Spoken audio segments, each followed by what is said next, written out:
Il y a une vraie immersion qu'on peut trouver dans ce salon en fait. On peut découvrir les métiers par la pratique. Les cases de réalité virtuelle, ouais, c'était bien, on pouvait prendre la place d'un tracteur. Et aussi la céramique que j'ai pu essayer, on faisait Iron Man, dont j'ai les doigts un peu avec un peu d'enduit. Comme je veux devenir architecte, j'ai essayé un simulateur comme si on était architecte. Donc je devais prendre les mesures d'une fenêtre avec un niveau, voir si c'était d'aplomb. Je suis assez surpris parce que je vois pas mal de métiers d'avenir qui sont là, aussi pas mal avec de la robotique. Ça c'est très intéressant, je ne m'attendais pas à une ville comme Le Mans qui ferait ce genre de métier. Je suis actuellement en formation pour devenir conseillère en insertion professionnelle.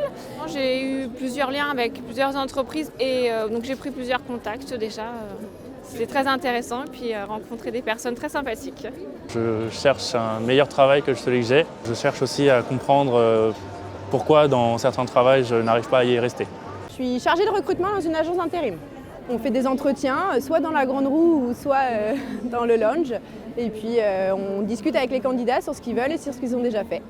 J'ai eu déjà 3 entretiens, dont 2 qui sont très bien passés. On peut rencontrer justement des recruteurs, par exemple des directeurs de ressources humaines. On échange avec eux, on présente notre profil, on présente aussi nos envies. C'est des entretiens improvisés. Là, j'ai passé 20 minutes justement avec une dame parce que ça s'est super bien passé et ça a débouché sur un autre entretien physique mercredi.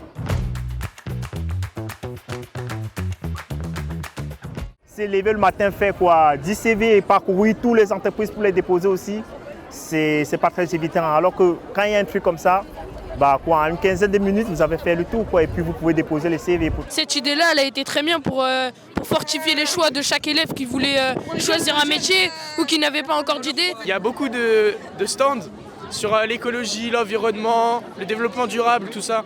Il y avait des gens qui étaient vraiment passionnés, c'était leur métier, donc ils répondaient bien à nos questions. Et franchement, ça nous a beaucoup aidé dans notre choix. Ça permet d'aller à la rencontre de beaucoup de professionnels, beaucoup de secteurs. Des secteurs qu'on ne soupçonnait pas, auxquels on n'avait pas pensé non plus pour leurs futures orientations. Ouais. Donc c'est vraiment très bien. Et puis ça permet aussi de déconstruire un peu des fois les idées reçues. Pour ceux qui n'ont pas d'idée de métier, ça peut leur donner des pistes. Il y a différents métiers qui sont mis en avant.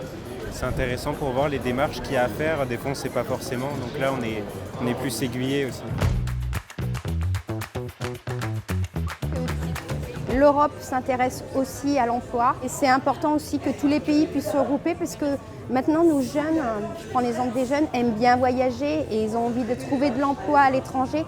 Et si l'Europe se serre les coudes, comme on dit, pour tout le monde, ça sera beaucoup plus simple l'accès à l'emploi.